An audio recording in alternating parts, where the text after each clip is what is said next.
Assalamualaikum warahmatullahi wabarakatuh. Hai, berjumpa lagi dengan saya, Alia Turi Ayah. Masih semangat belajar kan? Kalau kemarin kita belajar tentang teks negosiasi, pada kesempatan kali ini kita akan belajar struktur dan kebahasan teks negosiasi. Sebelum kita membahas struktur dan kebahasan teks negosiasi, apakah kalian masih ingat apa yang disebut dengan teks negosiasi? Iya, betul sekali. Jadi, teks negosiasi adalah bentuk interaksi sosial yang berfungsi untuk mencapai kesepakatan di antara pihak-pihak yang mempunyai kepentingan yang berbeda. Selanjutnya, kita akan membahas tentang struktur teks negosiasi. Struktur teks negosiasi. Teks negosiasi sama dengan teks-teks yang lainnya, yaitu memiliki struktur atau bagian-bagian. Bagian teks negosiasi yang pertama yaitu orientasi. Orientasi ini berisi tentang pembukaan yang akan memulai proses permintaan atau pengajuan. Struktur atau bagian teks negosiasi yang kedua yaitu permintaan. Permintaan atau pengajuan yang diungkapkan untuk mendapatkan kepentingan yang diinginkan dari penawar. Bagian yang ketiga yaitu pemenuhan. Pemenuhan adalah langkah yang diambil untuk mencoba menghindari kesenjangan antara permintaan dan penawaran. Struktur atau bagian teks negosiasi yang keempat yaitu penawaran. Penawaran ini berisi argumentasi dari negosiator yang mencoba memberikan balasan setimpal dari kepentingan yang diajukan. Dan struktur teks negosiasi yang kelima yaitu persetujuan. Persetujuan merupakan kesepakatan atau solusi yang tercipta melalui negosiasi.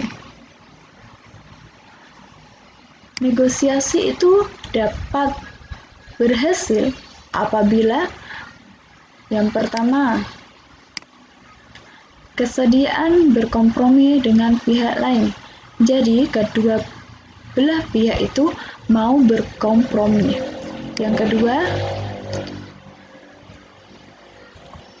kedua yaitu tidak ada pihak yang dirugikan. Yang ketiga, saling menguntungkan.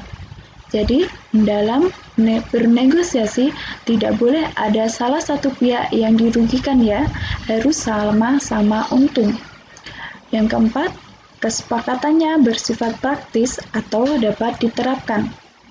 Dan yang terakhir, alasan yang disertakan mampu mempengaruhi pihak lain.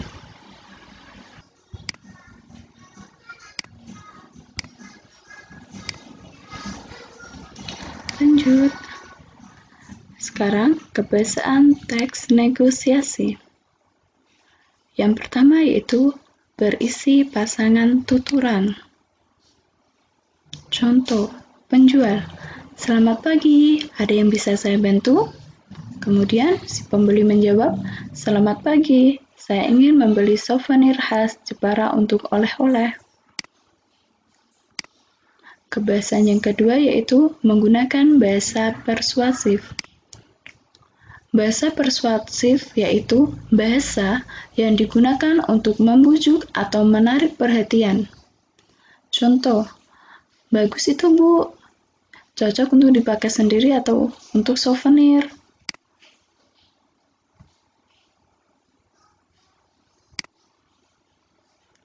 Kebahasan yang ketiga yaitu bahasa interrogatif.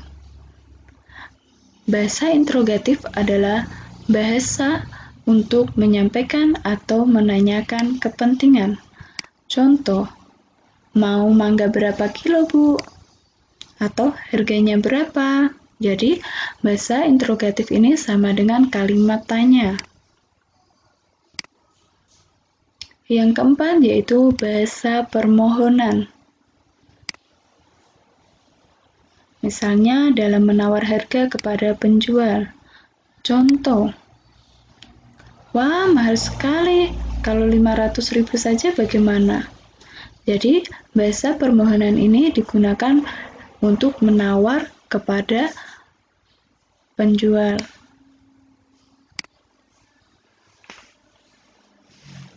Yang kelima yaitu bahasa argumentatif.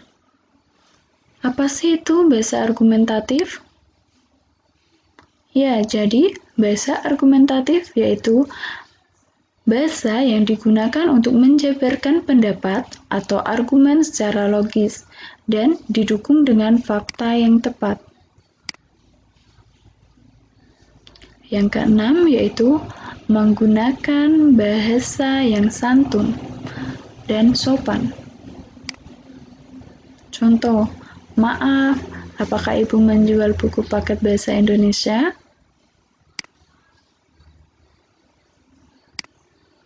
Selanjutnya yaitu tuturan berpasangan. Jadi, dalam kegiatan bernegosiasi itu ada tuturan berpasangan. Yang pertama yaitu bertanya, pasangannya menjawab atau tidak menjawab.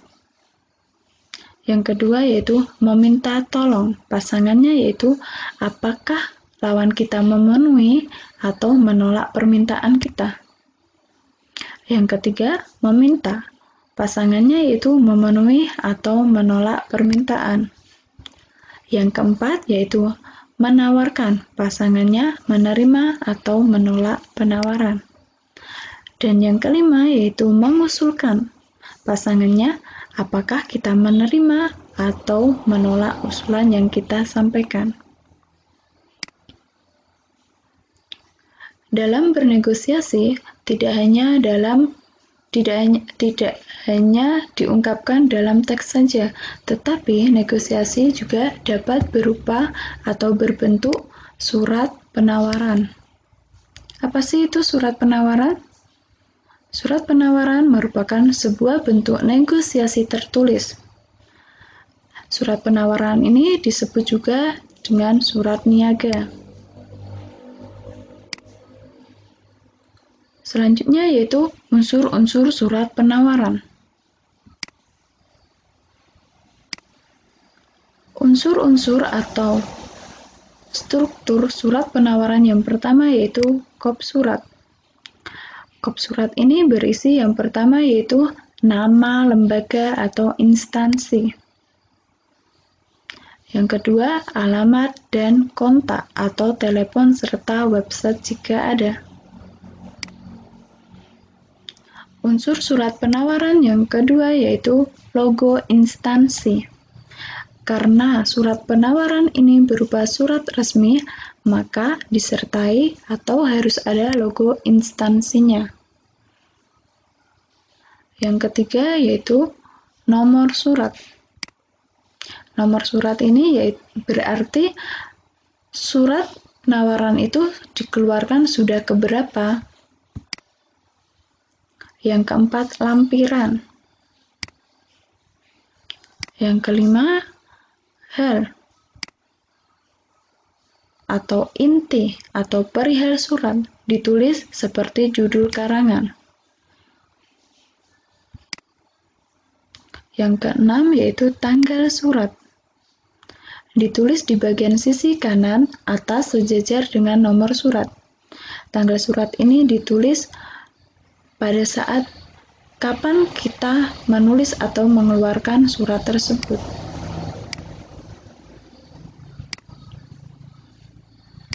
Unsur-unsur surat penawaran yang ketujuh yaitu alamat penerima surat. Dalam penulisan alamat penerima surat, hindari menggunakan kata kepada. Lebih baiknya kita menggunakan yang terhormat. Yang kedelapan yaitu salam pembuka surat. Dalam penulisan salam pembuka surat, diakhiri dengan tanda baca koma ya, jangan tanda baca titik ataupun tidak diberi tanda baca. Yang kesembilan yaitu tubuh surat. Tumbuh surat ini terdiri dari bagian pembuka, isi atau maksud surat, dan penutup. Dan yang terakhir yaitu salam penutup. Salam penutup diikuti nama, jabatan, dan tanda tangan penanggung surat.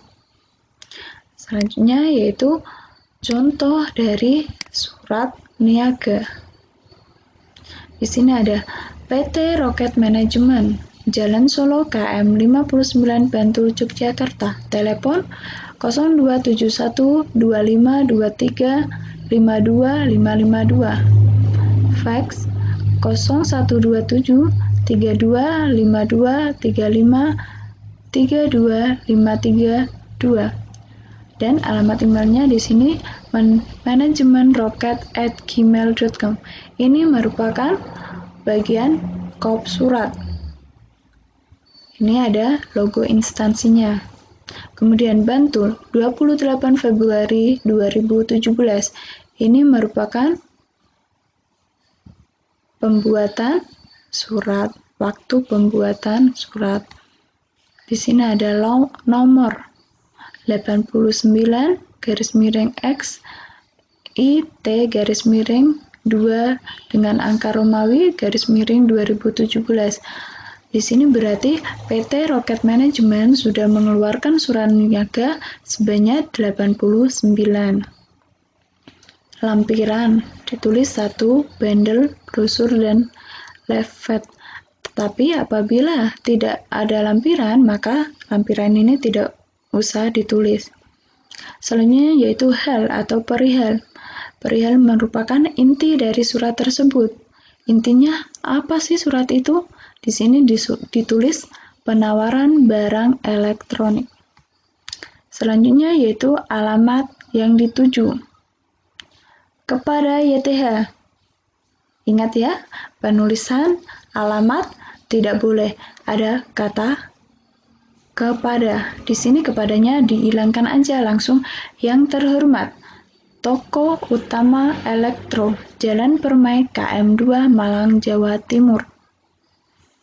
Selanjutnya yaitu salam pembuka dengan hormat, diakhiri dengan tanda baca koma. Selanjutnya ini isi surat. Ada menanggapi surat permintaan daftar produk serta harga yang saudara kirimkan pada tanggal 27 Februari 2017 dengan nomor surat 42/MN angka 2 Romawi _2017 telah kami terima. Kami mengucapkan banyak terima kasih atas perhatian saudara kepada perusahaan kami. Di sini ada kata mengucapkan banyak terima kasih. Seharusnya kata banyak ini tidak usah ditulis. Langsung saja mengucapkan terima kasih atas perhatian saudara kepada perusahaan kami. Selanjutnya yaitu untuk memenuhi permintaan dari saudara, kami akan memberikan informasi yang saudara butuhkan sebagai berikut. 1. Bagian ini merupakan isi surat. Daftar barang beserta harga telah kami kirimkan bersama dengan surat ini. Harga tersebut sudah termasuk ongkos kirim ke toko saudara. 2. Apabila saudara membeli produk dari kami, saudara dapat membayar 75% sebagai DP dan sisanya dapat saudara bayarkan setelah 1 bulan barang saudara terima dan tidak ada kerusakan. Yang ketiga, untuk pembelian dalam di atas 100 unit, maka kami akan memberikan diskon 10% kepada saudara. Kami sangat berharap saudara tertarik dengan penawaran yang kami berikan. Bila masih ada informasi yang belum jelas, saudara dapat berkunjung di perusahaan kami di Jalan Solo KM 59 Bantul Yogyakarta ataupun dapat menghubungi ke nomor 0271 2523 52552. Kami akan senang hati dan menjawab segala pertanyaan dari saudara mengenai informasi barang yang kami tawarkan. Ini masih isi. Kemudian ini penutup surat. Demikian surat penawaran barang ini kami sampaikan. Kami berharap menjadi pemasok barang-barang elektronik di toko saudara dan menjalin kerjasama dengan saudara. Atas perhatian saudara, kami ucapkan terima kasih. Hormat kami, Nurul Anggita, Manajer Pemasaran. Ya, ini adalah contoh dari surat niaga. Oke, sudah jelas ya tentang surat niaga? Kalau sudah jelas, semoga pembelajaran kali ini bermanfaat. Wassalamualaikum warahmatullahi wabarakatuh.